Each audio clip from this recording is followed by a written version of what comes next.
ডাক্তারপাড়া জামে মসজিদের খতিব হযরত মাওলানা আব্দুল্লাহ আল আমিন ওনাকে তাফসীর পেশ করার জন্য সবিনয় অনুরোধ করছি।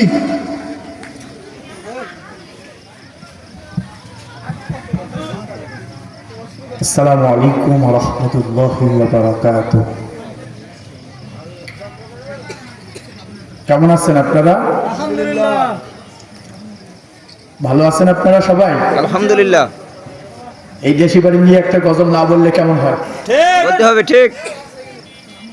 শোনো শোনো দেশি বাড়ি বাসী, শোনো শোনো দেশি বাড়ি বাসী, শোনো দিয়া মন, ভালো লাগলো আপনাদের এই তাফসীর মাহফিল আয়োজন। ঠিক না বেঠিক? ঠিক। শোনো শোনো দেশি বাড়ি বাসী, শোনো শোনো দেশি বাড়ি বাসী, শোনো দিয়া মন, ভালো লাগলো আপনাদের এই মাহফিল আয়োজন।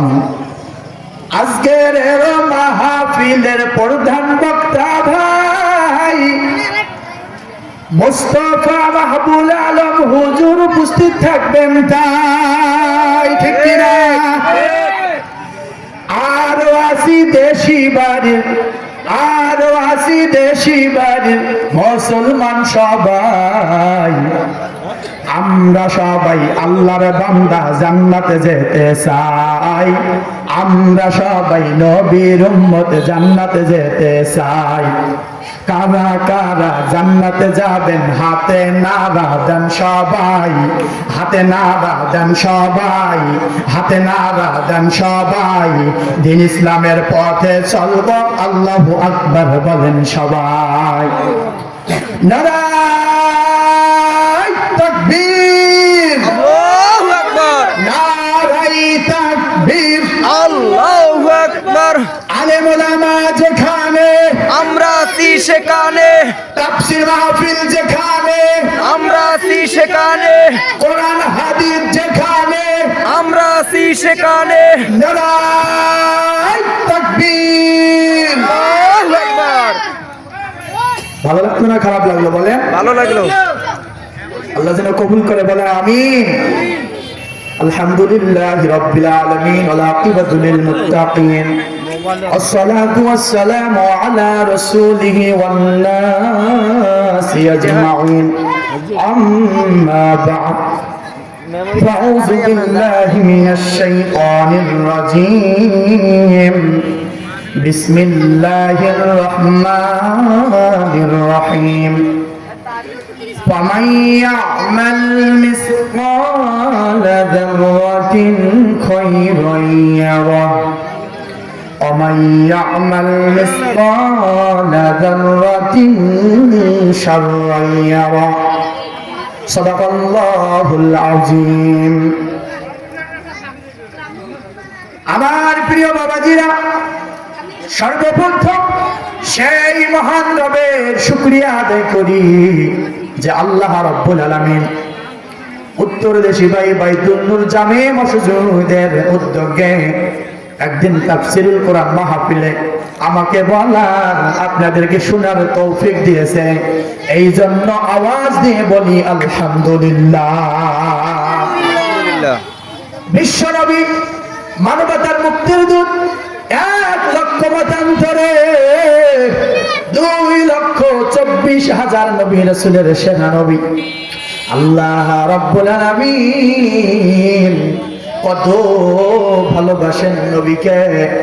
নবীকে ডাক দিয়ে বলেন সাইয়্যিদুল মুরসালিন, সবার সেরা আপনার আমার নবী মুহাম্মদুর রাসূলুল্লাহ। আওয়াজ দিয়ে বলি সাল্লাল্লাহু আলাইহি ওয়াসাল্লাম। আমার প্রিয় বাবাজিরা, 30 পারা কোরআনের মধ্যে 114টি সূরার মধ্যে 99 নম্বর সূরা সূরাতুল জিলজাল। এই সূরাটি মাদানিয়ায় নাজিল হয়েছে, মদিনায় নাজিল হয়েছে। এই সূরাটির আয়াত সংখ্যা হলো 8টি। আমি 7 আর 8 নম্বর আয়াত সংখ্যা তেলাওয়াত করেছি। আল্লাহ রাব্বুল আলামিন বলেন فمن يعمل مثقال ذرة خيرا يره আল্লাহু আকবার বলেন। আল্লাহ কয় পৃথিবীর মানুষেরা রে, এই পৃথিবী ছেড়ে যখন তুমি কবরে চলে যাবা, ওই কবরে তোমাকে জান্নাহ জান্নাহ হিসাব দেওয়া লাগবে কি লাগবে না?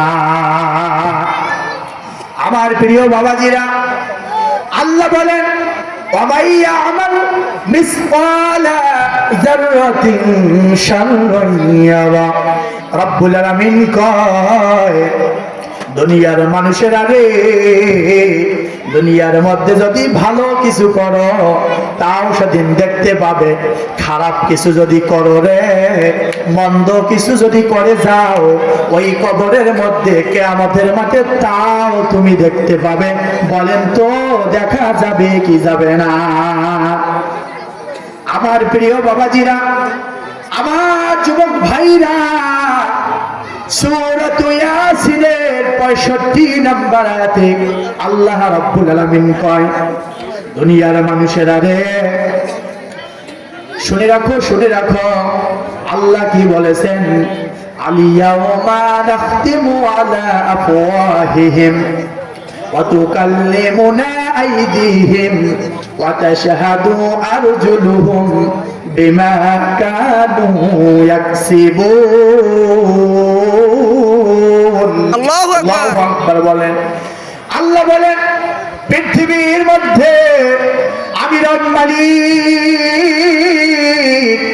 আমি যখন বান্দা বান্দিকে সৃষ্টি করেছি, হাত দিয়েছি, পা দিয়েছি, চক্ষু দিয়েছি রে, কর্ণ দিয়েছি শোনার জন্য।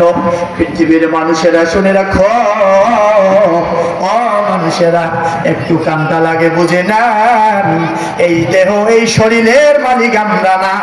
আওয়াজ দিয়ে বলেন এই শরীরের মালিক একজন, তিনি কে? আল্লাহ রাব্বুল আলামিন বলেন শরীরের মালিক আমি আল্লাহ, হাতের মালিক আমি আল্লাহ, চক্ষুর মালিক আমি আল্লাহ, কান দিয়েছি আমি আল্লাহ, জবান দিয়েছি আমি আল্লাহ। আল্লাহ কয় কিয়ামতের মাঠে এই চক্ষু তোমার জন্য সাক্ষী দিবে, এই দুই হাত তোমার জন্য সাক্ষী দিবে, এই দুই পা তোমার জন্য সাক্ষী দিবে।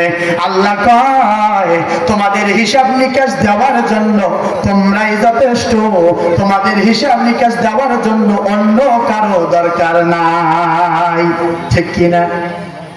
আমার প্রিয় বাবাজিরা, সূরা জিলজালের 7-8 নম্বর আয়াতে আল্লাহ রাব্বুল আলামিন বলেন দুনিয়ার মানুষেরা রে, তোমাদের যে গুনাহ আছে, তোমাদের যে গুনাহ আছে রে, খারাপ খারাপ কাজগুলো যে আছে, বলেন তো এখানে আমরা যারা আছি আমাদের জীবনের সাথে গুনাহ আছে না নাই?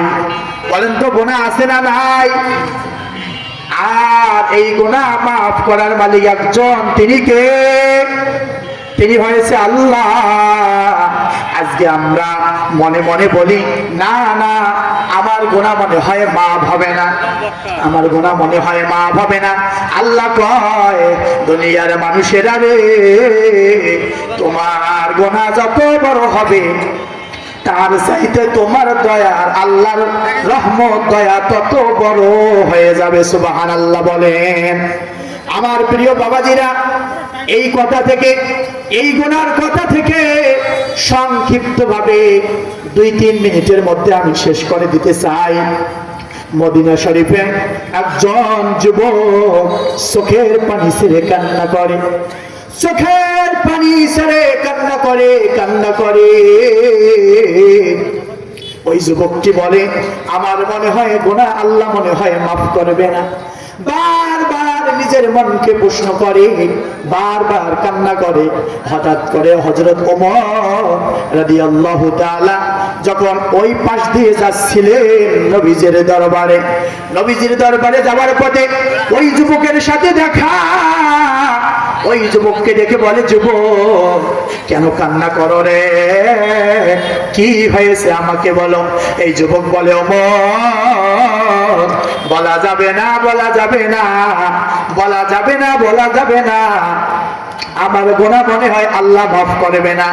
এত জোরে কান্না করেছিল, এই কান্না দেখে হযরত ওমরের চোখেও পানি এসে গিয়েছিল। হযরত ওমর চোখের পানি আস্তে আস্তে মুছা আর নবীজির কাছে যায়। নবীজির কাছে গিয়ে বলে, নবী গো, আমি যখন আসি একজন যুবক চোখের পানি ছেড়ে কান্না করে। নবীজি বলে, ওমর তুমি তো কান্নার সাহাবী না, আমার ওমর তো কান্না করতে পারে না। কি হয়েছে, কি হয়েছে, কেন কান্না করো রে? ওমর বলে, আমি যখন আসি, আমি আসার পথে একজন যুবক এমন ভাবে কান্না করে, ওই যুবকের নাকি গুনাহ বড়। আল্লাহর নবী কয়, ওমর রে, ওই যুবককে নিয়ে আসো, গুনার কথা জিজ্ঞাসা করবো। বলেন মারহাবা।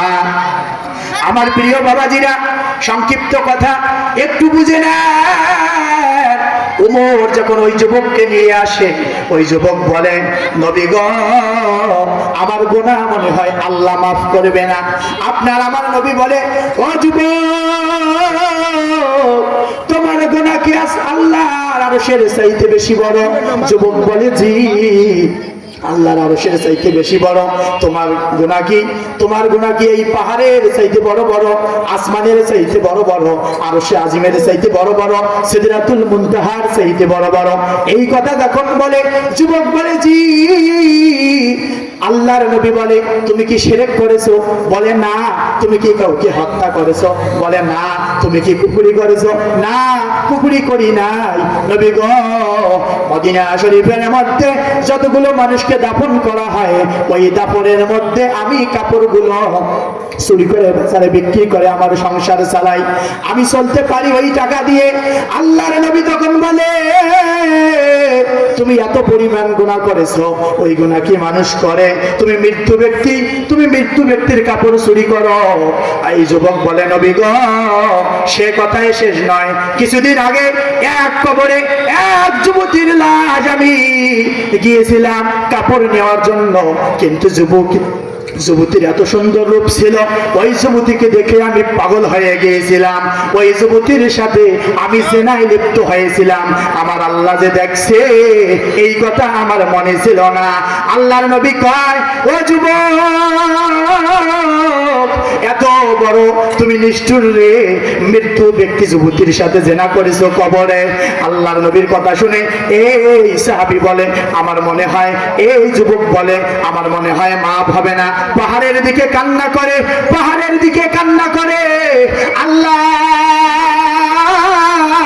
আমার মনে হয় মাফ নাই। এমন করে যখন বলে, কি হয়ে যায় বাবাজি? পাহাড়ের দিকে কান্না করে, আল্লাহর কাছে বারে বারে ডাকে, আল্লাহ, আমার গুনাহ কি মাফ হবে না? আমার গুনাহ কি মাফ হবে না? আল্লাহ, আমার কি মাফ নাই? আল্লাহুম্মা গফিরলি ওয়া আনা আবদুকা। আল্লাহ, আপনি রব, আপনি মালিক, আপনি তো মাফ করার মালিক। আমি আপনার বান্দা, ভুল করেছি, আমি যুবক ভুল করেছি, আমাকে মাফ করে দাও। আল্লাহ কয়, জিবরাইল, জলদি করে যাও, জলদি করে যাও, নবীকে জানিয়ে দাও, দুইটা কথা বলবা।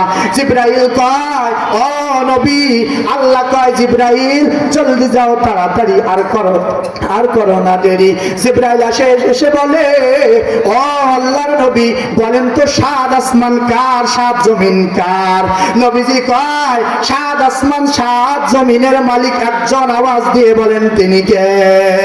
এই কথা যখন বলে, দুই নাম্বার জিবরাইল বলে, সাত জমিন সাত আসমান আল্লাহর, সব কিছু মাখলুকাতের রিজিকের ফয়সালা করেছেন আল্লাহ।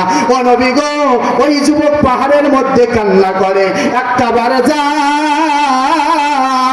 একটা বার জানিয়ে দাও, আল্লাহর কাছে এত ডাকছেন, আল্লাহর কারিশমা হয়ে গিয়েছে, আল্লাহর বড্ড ভালো লেগেছে, আল্লাহ ওই যুবককে মাফ করে দিয়েছে। পৃথিবী না জানুক, আমি তো জানি আমি কি পাপ করেছি, ঠিক কিনা? ও বন্ধু, শেষ কথা, এখানে যারা আছে আমার মতো যুবক ভাইরা হাত ধরে পা ধরে যায়, গুনাহ করিয়েন না। এমন বন্ধুত্ব বানা লাগবে নামাজি যেন হয়, এমন বন্ধুত্ব হওয়া লাগবে কিয়ামতের মাঠে যেন আল্লাহর সাথে বন্ধুত্ব করা যায়। এমন বন্ধু বানা যাবে না যেই বন্ধু সুদের সাথে জড়িত, সেই বন্ধু ঘুষের সাথে জড়িত, যে বন্ধু সিগারেটের সাথে জড়িত, সেই বন্ধু ক্যাসিনো খেলার মধ্যে জড়িত। এই রকম বন্ধুর সাথে জড়িত থাকা যাবে না। শেষ কথা বলেন তো, আমরা যে গুনাহ করি মাফ করার মালিক একজন, আওয়াজ দিয়ে বলেন তিনি কে? আল্লাহ। প্রিয় হাজিরিন, আল্লাহ যেন আমাদের সবাইকে বুঝার আমল করার তৌফিক দান করে, জোরে বলেন আমিন। আখিরি দান আলহামদুলিল্লাহি রাব্বিল আলামিন। আসসালামু আলাইকুম ওয়া রাহমাতুল্লাহি ওয়া বারাকাতুহু।